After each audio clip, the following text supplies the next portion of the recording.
Broadcasting Region 1. Region 1. This is BBS.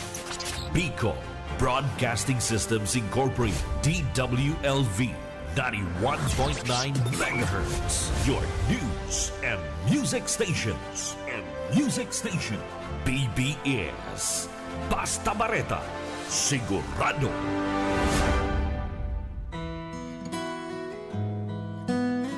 Muli po, magandang umaga sa bawat isa. Muli nandito naman po tayo sa ating programang Biyaya sa Pagkaaga na 91.9 BBS WLBFM. Ang inyong lingkod po si Pastor Tito Reboriano, muli po yung mga kasama.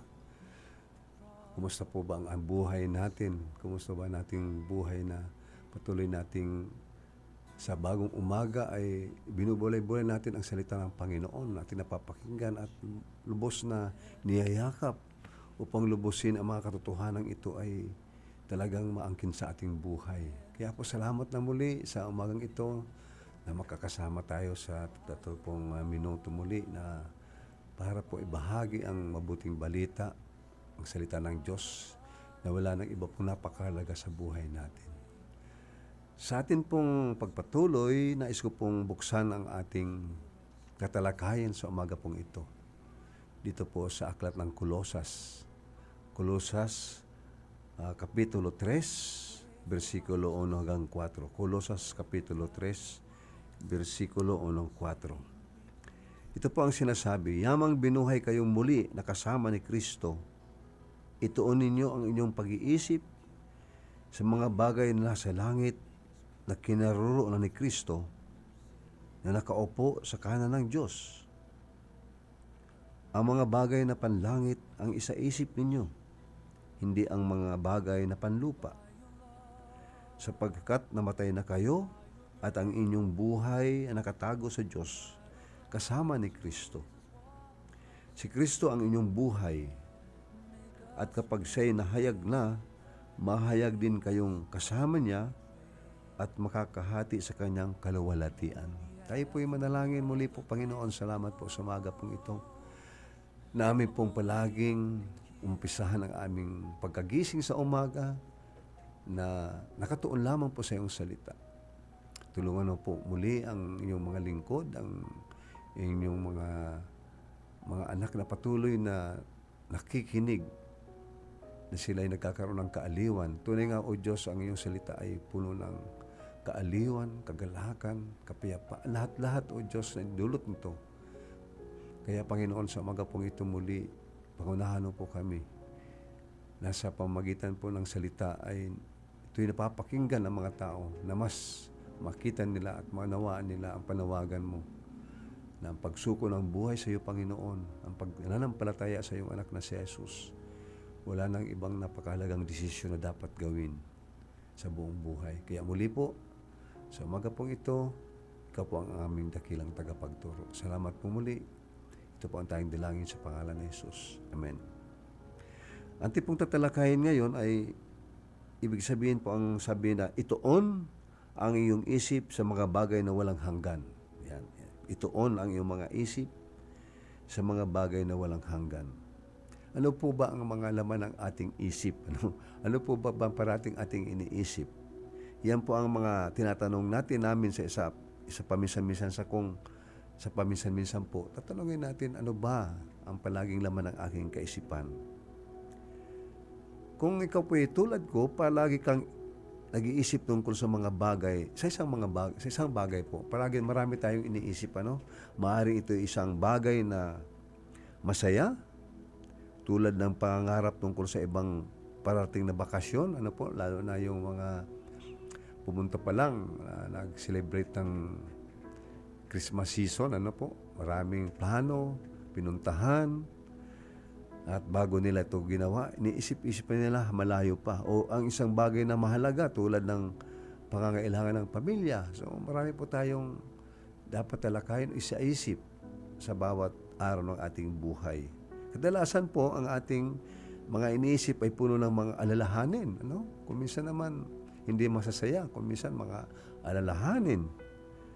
Kaya kung minsan mga problema siguro, trabaho, pera, mga schedule natin, ano ba ang gagawin natin, lalo naman pong nabuksan naman ang bagong taon, 2025, marami tayong mga plano.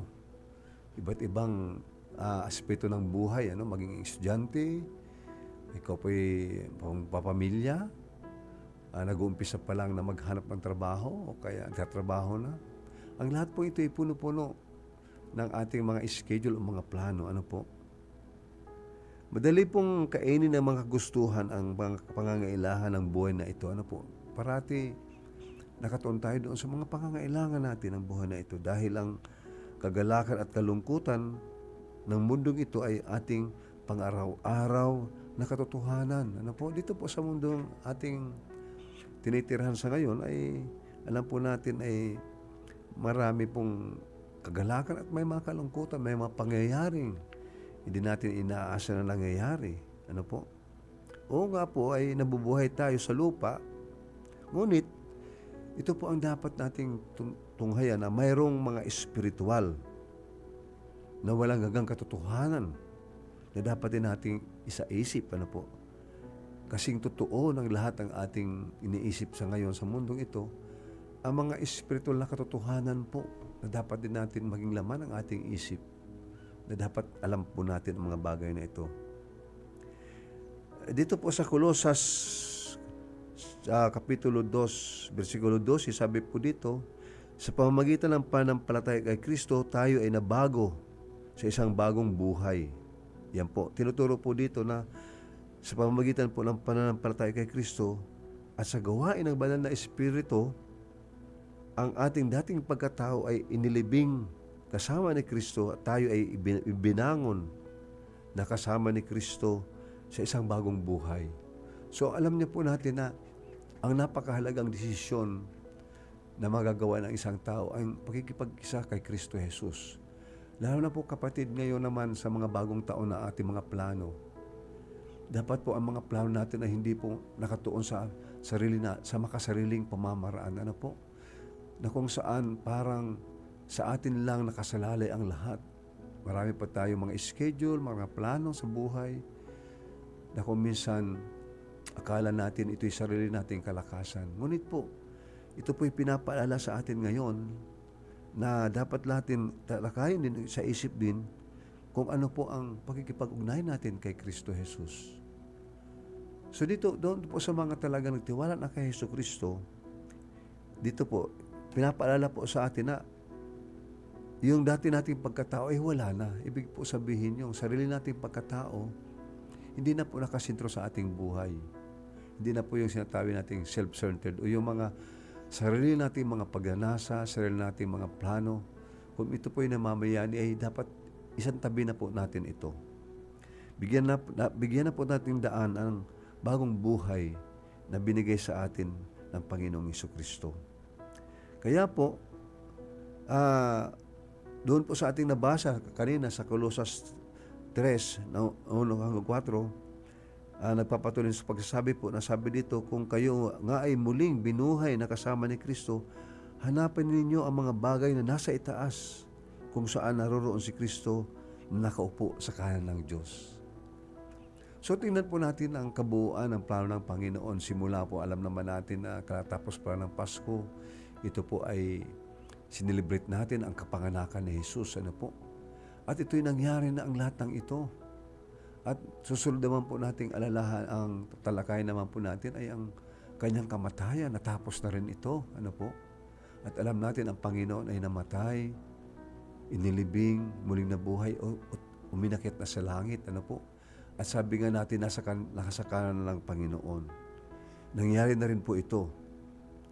So sa loob po ng 2,000 taon, ngayon ay year 2025, ito na po yung haba ng panahon na ng pangyayaring ito ay nangyari na po na kung ang Panginoon Jesus ay umakyat na sa langit. At alam mo po, ang dapat nating hintayin na panahon ngayon ay ang kanyang muling pagbabalik. Ibig pong sabihin, ang ating pong pananampalataya na kung saan nangyari sa buhay ni Jesus ay nangyari na po ang sinasabi nating 70% ng mga propesiya ay naganap na po ito. At sabi nga po na 3% na lang ang hinihintay natin upang mabuo ang kabuuan ng plano ng Panginoon. So ito po yung muling pagbabalik ng Panginoon, ang mas mahalaga na po. Hindi na po tayo masyado nakatuon doon sa kanyang pagpunta rito nung una, dahil alam naman natin na muli ang Diyos ay darating na muli. Ito na po yung sinasabing second advent, na mas mahalaga pong bigyan din natin ng tuon na mangyayari na po, dahil alam natin kung tayo po ay may mga kaalaman ng kabuuan ng plano ng Diyos. Ano po? Yung nakaraan ay sinabi na ng Panginoon, yung pangkasalukuyan po ang nangyayari, at nang mangyayari po sa hinaharap, ay nasabi na rin ng Panginoon na banabagit na po sa kanyang salita. Ibig sabihin, dapat maliwanag na po sa atin ang kabuuan na mangyayari. Kaya po, ano man ang ating mga pagkaabala, ano man ang ating mga plano, ito po ay dapat naka-align po o sang-ayon po sa plano ng Panginoon. Dapat po kung ano talaga yung mangyayari na, ay doon na tayo nakatuon. Ngunit tunay nga sa mga buhay po natin, maraming hamon, maraming alalahanin. Pero po ang pagpapaalala sa atin ng Panginoon, huwag nating kalimutan na tayo rin po ay nakatuon doon sa mga espiritual na mga bagay po. Ano po.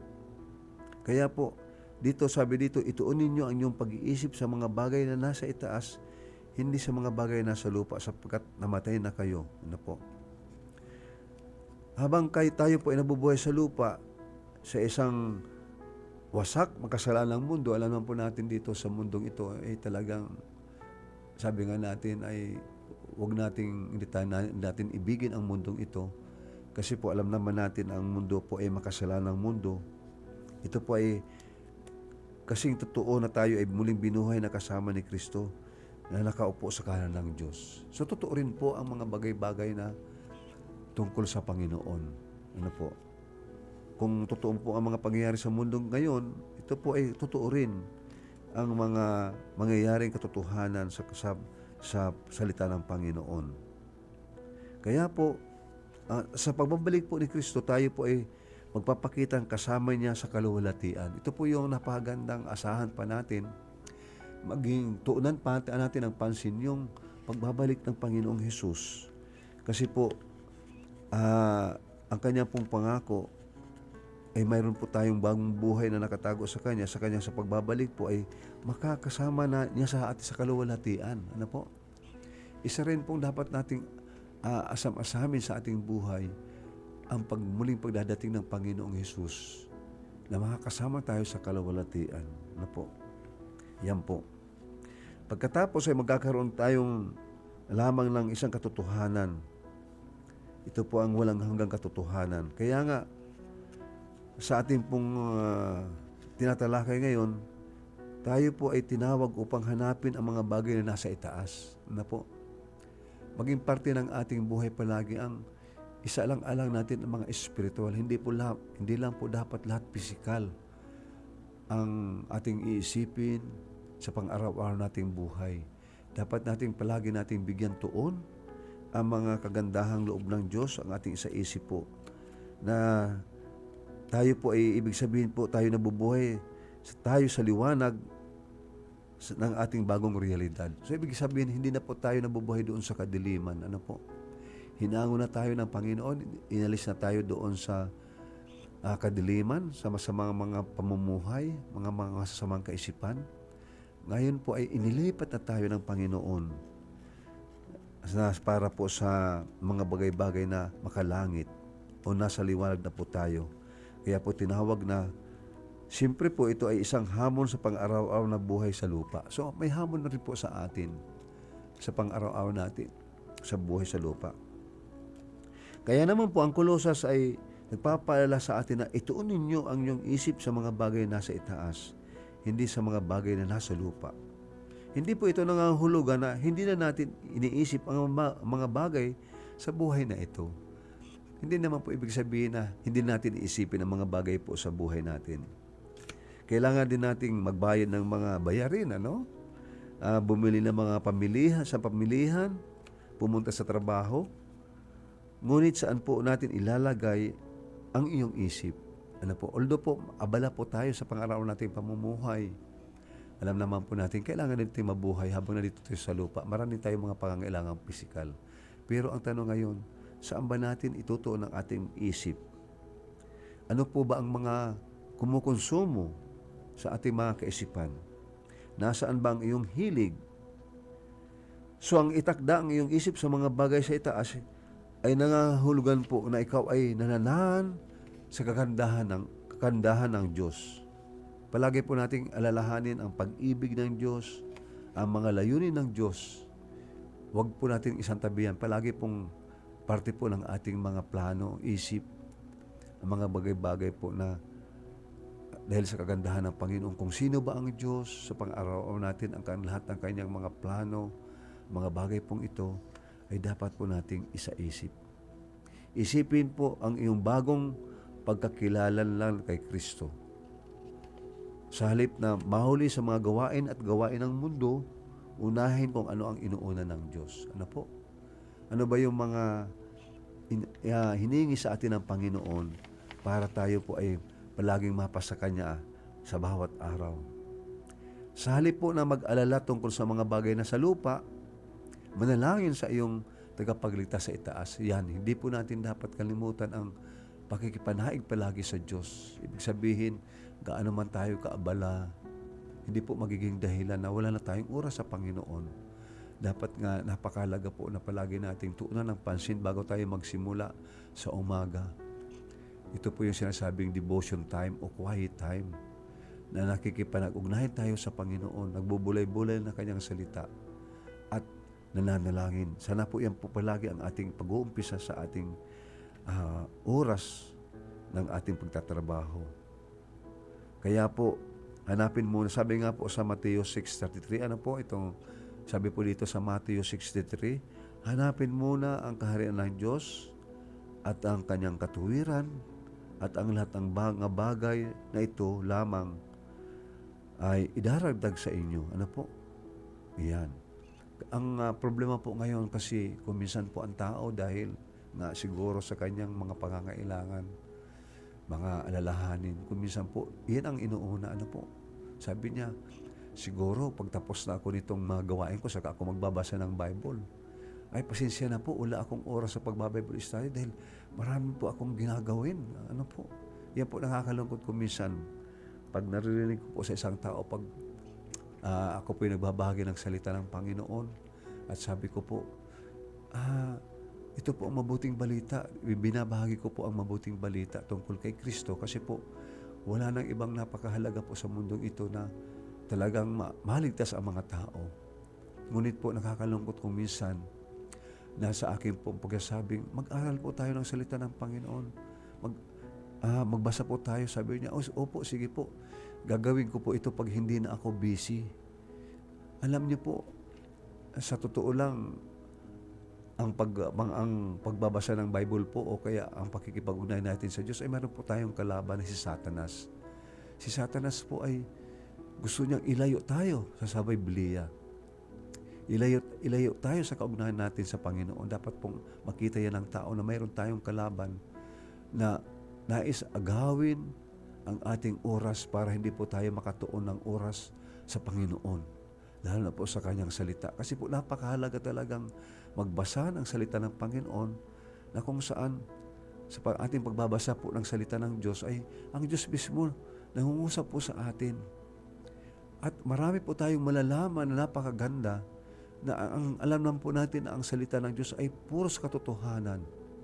Lahat na po na mangyayari, lalo na po ngayon ng mga araw na madali nang magbalik ang Panginoon, dapat ang tao po ay talagang aware na siya na nasabi na po ito ng salita ng Diyos. Kaya po kung dumating man ang mga bagay-bagay na mga pangyayari na hindi natin inaasahan, hindi na po tayo magtataka.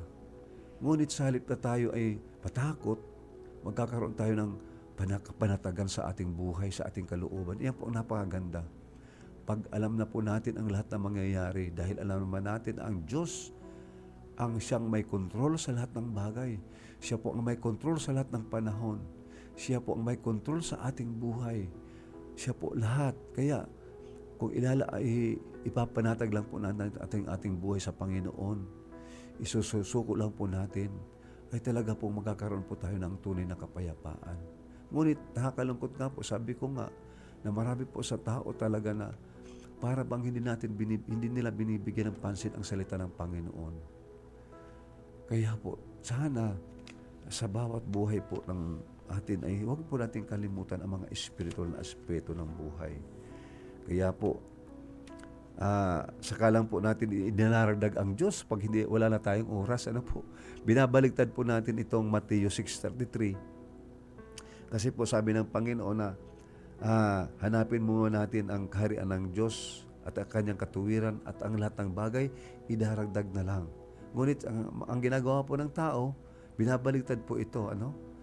Kung minsan sabi niya, ay gagawin ko muna ito lahat ng ating mga ginagawa. Alam niyo po, gusto ng diablo na palagi tayong maging busy.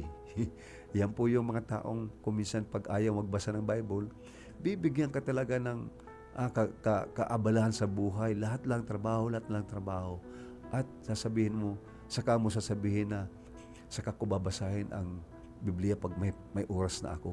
Hindi ka bibigyan ng oras ng diablo. Aagawin talaga yan. Kaya kapatid, ano man po ang mga pagkaabala natin, dapat lang natin, unahin muna natin ang Panginoon. Sigurado pong mababago. Marami tayong mararanasan ng mga bagong aspeto sa ating buhay. Pag talagang binigyan natin ng halaga ang Diyos sa ating buhay, inunan natin siya. Sigurado po, pag inunan natin ang kaharian ng Diyos at ang kanyang katuwiran, mayroong magandang mangyayari sa buhay mo. Kung nag-i-expect tayong mga blessing, well, sigurado po ang pangako ng Diyos at hindi tayo bibiguin ng Panginoon. Alam niyo po, pag sinabi ng Panginoon, isang hamon sa atin, gawin natin pag tayo hinahamon ng Panginoon.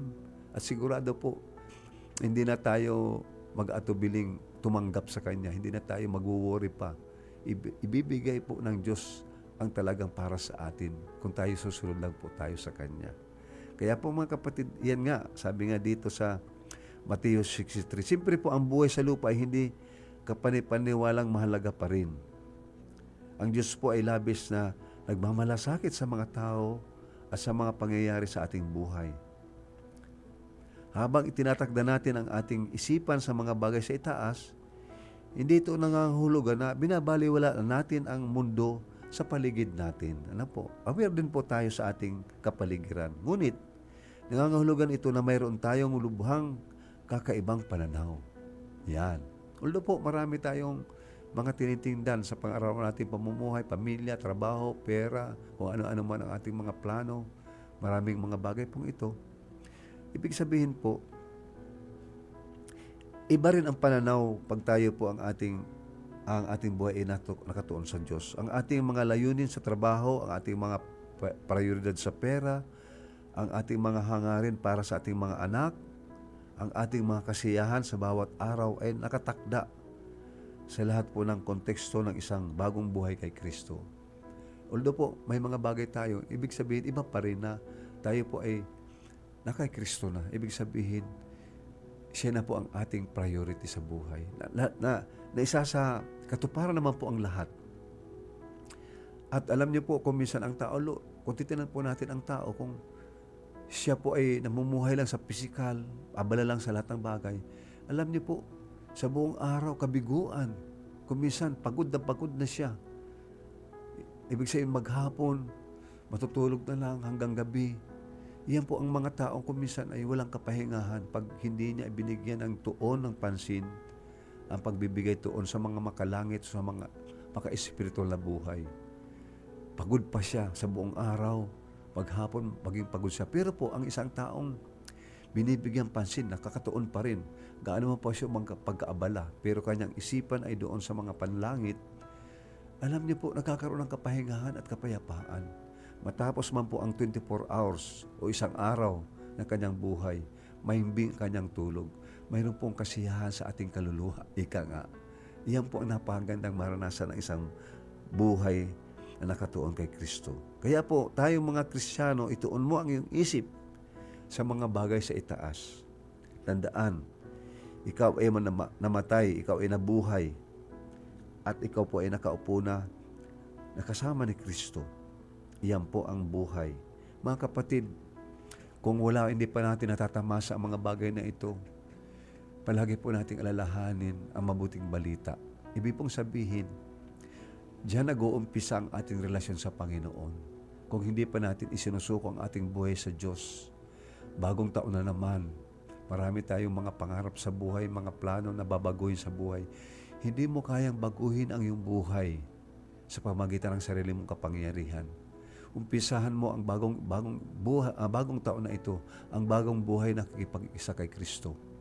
Unang-una, sabi ng Panginoon, aminin natin na tayo makasalanan. At hihingi natin ang tawad sa Diyos. Maniwala tayo na si Kristo'y namatay, inilibing, muling nabuhay, uminakit sa langit at muling babalik. At maniwala tayo sa mabuting balitang ito. Oras na isuko natin ang ating buhay, ihingi natin ng tawad ang ating mga kasalanan. At sigurado po ang pangako ng Panginoon, patatawarin tayo at linisin tayo sa ating mga kasalanan at babaguhin tayo ng Panginoon. At isuko na po natin ang ating buhay. Maging na pong parte ang ating buhay sa Panginoon. Sundin natin ang kanyang kalooban. Ang kalooban po ng Panginoon, maliwanag po. Nasa kanyang salita, ang Biblia. Kasama po natin sa ating pagtahak, sa ating paglakad sa espiritual na aspeto, ang kanyang salita. Ito po ang magiging gabay at liwanag sa ating dinaraanan. Kaya po kapatid, kung hindi mo pa nagagawa ang mga bagay na ito na po yung napakagandang umpisa ng bagong taon. Na magtiwala tayo sa Panginoong Jesucristo, ang kinin at maniwala sa mabuting balita at isuko ang ating buhay sa Diyos ng lubos. At sigurado po sa bawat araw na ating buhay, sa pagkipagkaniig natin sa Panginoon, sa panalangin, sa pagbabasa ng kanyang salita, lalo na sa pag-aaral ng kanyang salita, lalo natin makikilala ang Diyos at lalago tayo sa ating buhay na espiritual. Ito na po yung bagong buhay na binibigay sa atin ng Diyos. Kaya isang hamon po nga sa bagong taon, mga kapatid, umpisa natin ito sa pamamagitan ng pagsuko ng ating buhay sa Panginoong Jesucristo. Salamat po muli sa ating mga tagapakinig. At ang ating pong natalakay ngayon ay ituon natin ang ating buhay bilang tayo po ay nakipag-isa na kay Kristo, ang mga buhay ng mga panlangit o mga buhay na espiritual. Palagi po natin itong isa-isip natin sa bawat araw ng ating buhay. Kaya po, salamat po sa bawat isa muli at salamat din sa ating mga lingkod na patuloy pong nagtataguyod ng ating programa, sa mga pastor na patuloy pong nagtataguyod ng programang ito. Ganun pa man sa ating pong sponsor na si Ma'am Lalaine, Villaberto Abunal, na patuloy rin po na nagtataguyod po ng programang ito sa ating pong mga kasama dito sa radyo. Ngayon po sa ating technical side si Stephen po sa kanyang buhay. Salamat din po sa kanyang buhay na patuloy din nagtataguyod po sa programang ito, sa mga staff na ito. Kaya po muli, salamat din sa bawat isa na nagtataguyod pa rin na palagi kayong nag-aantabay po sa programa pong ito. Sana po mapasa atin palagi ang presensya ng Diyos. Tayo po yung manalangin sa ating pagtatapos. Muli po, Ama, salamat po sa kadakila at kapangyarihan mo. Salamat po sa iyong pag-ibig, habag, Panginoon, na kung saan palagi mong binibigay sa amin. Hindi ka nagkulang, O Diyos. Sobra-sobra ang biyayang ito na biyagkaloob mo sa aming pabor. Kahit na kami mga suay laban sa iyo, Panginoon, ngunit binigyan mo pa rin kami ng panahon, niyakap mo pa rin kami sa aming karumihan, pinatawad at nilinis, at binigyan pa ng bagong pag-asa. Hindi lang sa mundong ito, kundi sa buhay na walang hanggan. Kaya muli po, Panginoon, purihin ka, dakilain ka sa umagang ito. Muli po, salamat. Ito po ang tayong dalangin sa pangalan ng Panginoong Jesucristo. Amen and amen.